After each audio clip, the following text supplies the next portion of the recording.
Corona महामारी के दौरान स्वास्थ्य उपकरणों की खरीद के बड़े पैमाने पर घपला का सामने आया। चिकित्सा शिक्षा निदेशालय के अधिकारियों ने पीपीई किट और N95 मास्क की अवैध खरीद के माध्यम से 167 करोड़ रुपए का नुकसान पहुंचाया। ये मामला तब उजागर हुआ जब डीएमई के मुख्य लेखा अधिकारी डॉक्टर एम विष्णु प्रसाद ने शिकायत दर्ज कराई। शिकायत में उन्होंने डीएमई के पूर्व निदेशक और कुछ निजी कंपनियों के प्रबंधन पर गंभीर आरोप लगाए। इस मामले में डॉक्टर विष्णु प्रसाद ने कहा कि कई प्रमुख हस्तियों और अधिकारियों ने मिलकर नियमों का उल्लंघन करते हुए स्वास्थ्य सामग्री की खरीद में गड़बड़ी की और सरकारी धन का दुरुपयोग किया। जांच के बाद अधिकारियों के खिलाफ एफआईआर दर्ज कर ली गई। चिकित्सा सामग्री की आपूर्ति में इस घोटाले ने स्वास्थ्य सेवाओं की पारदर्शिता और जिम्मेदारी पर गंभीर सवाल खड़े कर दिए। इस एफआईआर के बाद घोटाले से जुड़े सभी आरोपियों को जल्दी कानूनी कार्रवाई का सामना करना पड़ेगा। प्रशासन ने जांच तेज कर दी और दोषियों को सजा दिलवाने का आश्वासन दिया। संभल जिले के सदर क्षेत्र के नखासा और दीपसराय इलाकों में शुक्रवार सुबह बिजली चोरी के खिलाफ एक बड़ी कार्रवाई की गई। डीएम और एसपी के नेतृत्व में सुबह 5 बजे से शुरू हुई इस छापेमारी में कई मस्जिदों, मदरसों और घरों से बिजली चोरी के उपकरण बरामद किए गए। छापेमारी के दौरान मस्जिदों और मदरसों में अवैध रूप से बिजली के उपयोगों के मामले सामने आए। कुछ घरों में बिना मीटर के सीधे कनेक्शन लेकर बिजली का उपयोग किया जा रहा था। जिला प्रशासन और बिजली विभाग की टीम ने मौके पर ही कार्रवाई करते हुए अवैध कनेक्शन काट दिए और आरोपियों के खिलाफ केस दर्ज किया। डीएम ने इस अभियान के दौरान कहा कि जिले में बिजली चोरी रोकने के लिए सख्त कदम उठाए जाएंगे। एसपी ने बताया कि ये अभियान अन्य क्षेत्रों में भी चलाया जाएगा ताकि बिजली चोरी जैसी अवैध गतिविधियों पर पूरी तरह से लगाम लगाई जा सके। इस कार्रवाई के बाद संभल के स्थानीय प्रशासन ने लोगों से अपील की है कि वो बिजली का उपयोग वैध रूप से करें। अधिकारियों ने चेतावनी दी कि भविष्य में पकड़े जाने पर सख्त कानूनी कार्रवाई की जाएगी। इस छापेमारी ने इलाके में हड़कंप मचा दिया और लोगों को वैध तरीके से बिजली उपयोग के प्रति सचेत किया। तेलुगु सुपरस्टार अल्लू अर्जुन की गिरफ्तारी के बाद ये खबर तेजी से फैल गई कि हैदराबाद पुलिस ने अभिनेता के साथ दुर्व्यवहार किया। सोशल मीडिया पर इसे लेकर फैंस ने तीखी प्रतिक्रिया दी है, लेकिन हैदराबाद पुलिस ने इन आरोपों को खारिज करते हुए सफाई दी।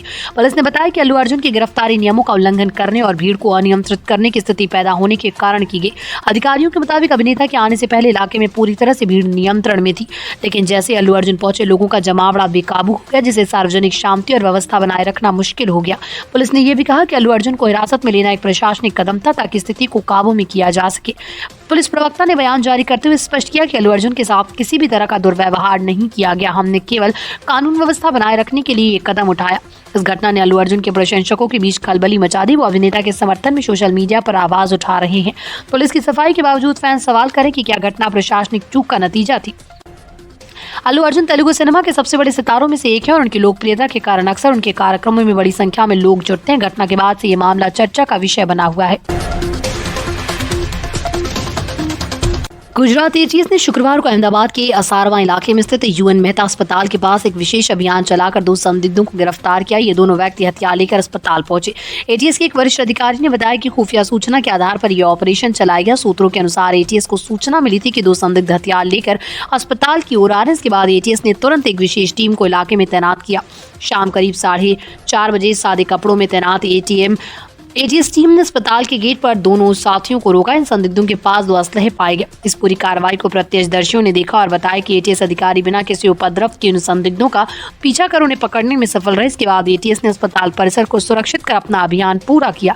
गुजरात एटीएस के डीएसपी विरजीत परमार ने इस ऑपरेशन की पुष्टि करते हुए कहा, हमें सूचना मिली थी कि 2 संदिग्ध इस इलाके में आ सकते हैं। इसी आधार पर हमने एक विशेष ऑपरेशन चलाकर दोनों को गिरफ्तार कर लिया। उन्होंने ये भी बताया कि गिरफ्तार किए गए दोनों व्यक्ति गुजरात के निवासी हैं। गूगल ने 2024 के सबसे अधिक सर्च किए गए वर्ड्स की लिस्ट जारी कर दी। इस रिपोर्ट के अनुसार रिलायंस इंडस्ट्रीज के चेयरमैन मुकेश अंबानी के बेटे अनंत अंबानी से जुड़ी खबरें इस साल गूगल पर सबसे ज्यादा पढ़ी गई। उनकी सगाई, बिजनेस प्लान और व्यक्तिगत जीवन से जुड़े विषयों ने लोगों का ध्यान खींचा। राजनीति के क्षेत्र में लोकसभा चुनाव 2024 और अमेरिका में हुए राष्ट्रपति चुनाव चर्चा में रहे। लोगों ने इन दोनों घटनाओं से जुड़ी अपडेट और नतीजों के बारे में गूगल पर सर्च किया। खेल के क्षेत्र में आईपीएल 2024 ने अपना दबदबा कायम रखा। आईपीएल मैचों के स्कोर, खिलाड़ियों के प्रदर्शन और लाइव अपडेट सबसे अधिक खोजे गए। वहीं भारत की स्टार पहलवान विनेश फोगाट से जुड़ी खबरें भी ट्रेंड में रही। उनकी उपलब्धियों और विवादों में लोगों का ध्यान आकर्षित किया। इसके अलावा टेक्नोलॉजी और मनोरंजन की दुनिया में चैट जीपीटी की अपडेट्स और बॉलीवुड ब्लॉकबस्टर फिल्मों के बारे में खूब चर्चा की गई। गूगल ट्रेंड 2024 ने यह भी दिखाया कि लोग तेजी से बदलते राजनीतिक और सामाजिक मुद्दों के साथ साथ खेल और टेक्नोलॉजी के प्रति जागरूक हो रहे हैं। गूगल पर खोजे गए ये ट्रेंड्स न केवल लोगों की रुचियों को दिखाते हैं बल्कि समाज में हो रहे बदलावों का भी संकेत देते हैं। अहमदाबाद पुलिस के आधिकारिक इंस्टाग्राम पेज पर अपलोड किए गए एक वीडियो को लेकर सोशल मीडिया पर विवाद खड़ा हो गया। ये वीडियो पुलिस के जोहापुरा इलाके की के किए गए एक मेगा ऑपरेशन का था, जिसे कई अन्य इंस्टाग्राम पेज एडमिन ने डाउनलोड कर अपने पेज पर अपलोड किया। हालांकि अमेजिंग अहमदाबाद नाम के एक लोकप्रिय इंस्टाग्राम पेज के एडमिन ने इंस्टाग्राम पेज एडमिन को फोन कर धमकी दी कि ये वीडियो हटाया जाए, नहीं तो पेज को बंद करने के लिए स्ट्राइक की जाएगी। एक लड़की ने इस पेज की ओर से कॉल कर दावा किया कि वीडियो अमेजिंग अहमदाबाद टीम द्वारा पुलिस के लिए शूट किया गया और इसे हटाने की धमकी दी। जब इस मामले की शिकायत पुलिस कमिश्नर GS मलिक और सेक्टर 1 के अतिरिक्त पुलिस आयुक्त नीरज बड़गुजर तक पहुंची तो अधिकारियों ने इस पर गंभीरता से ध्यान दिया। उन्होंने इस मामले की जांच के आदेश दिए। इसके अलावा अमेजिंग अहमदाबाद के प्रबंधन और धमकी देने वाली लड़की के खिलाफ कानूनी कार्रवाई की जा रही है। पुलिस के एक वरिष्ठ अधिकारी ने बताया कि अहमदाबाद पुलिस का इंस्टाग्राम पेज सार्वजनिक है और इसका मकसद केवल जनता को सेवा और सुरक्षा प्रदान करना है। ऐसे में पुलिस के सकारात्मक पहलुओं को उजागर करना हर नागरिक का अधिकार है। इस मामले में साइबर क्राइम में शिकायत भी दर्ज कराई गई। दिल्ली की आम आदमी पार्टी ने सरकार ने महिलाओं के आर्थिक सशक्तिकरण के लिए एक नई योजना शुरू की। मुख्यमंत्री महिला सम्मान योजना के तहत हर महीने महिलाओं के बैंक खाते में 1000 डाले जाएंगे। इस योजना की घोषणा मुख्यमंत्री आतिशी ने करते हुए बताया कि इसका उद्देश्य महिलाओं को आर्थिक रूप से मजबूत बनाना और उनकी जरूरतों को पूरा करने में मदद करना है। सीएम आतिशी ने कहा, महिलाएं समाज की रीढ़ होती है, उनकी आर्थिक स्वतंत्रता सुनिश्चित करना हमारी प्राथमिकता है। इस योजना में लाखों महिलाओं को लाभ होगा। सरकार ने ये भी स्पष्ट किया कि इस योजना का लाभ उन महिलाओं को मिलेगा जो दिल्ली के निवासी हैं और जिनके पास पात्रता के लिए आवश्यक दस्तावेज हैं। आम आदमी पार्टी ने इस योजना को महिलाओं के सम्मान और सशक्तिकरण की दिशा में एक बड़ा कदम बताया। योजना की शुरुआत की तारीख जल्दी घोषित की जाएगी। इसके लिए आवेदन प्रक्रिया ऑनलाइन और ऑफलाइन दोनों माध्यमों से शुरू की जाएगी। टीवी इंडस्ट्री के पॉपुलर एक्टर हर्षद अरोड़ा और नागिन 6 की फेम एक्ट्रेस मुस्कान राजपूत ने हाल ही में गुपचुप शादी कर ली। ये शादी बेहद निजी तरीके से संपन्न हुई, जिसमें करीबी दोस्त और परिवार के सदस्य ही शामिल हुए। शादी के कुछ दिनों पहले मुस्कान की ब्लैक ड्रेस में एक फोटो सोशल मीडिया पर वायरल हुई, जिसके बाद उनकी प्रेगनेंसी की अफवाहों ने जोर पकड़ लिया था। हालांकि शादी के बाद मुस्कान ने अपनी शादी की वीडियो सोशल मीडिया पर शेयर कर इन अफवाहों पर पूरी तरह से विराम लगा दिया।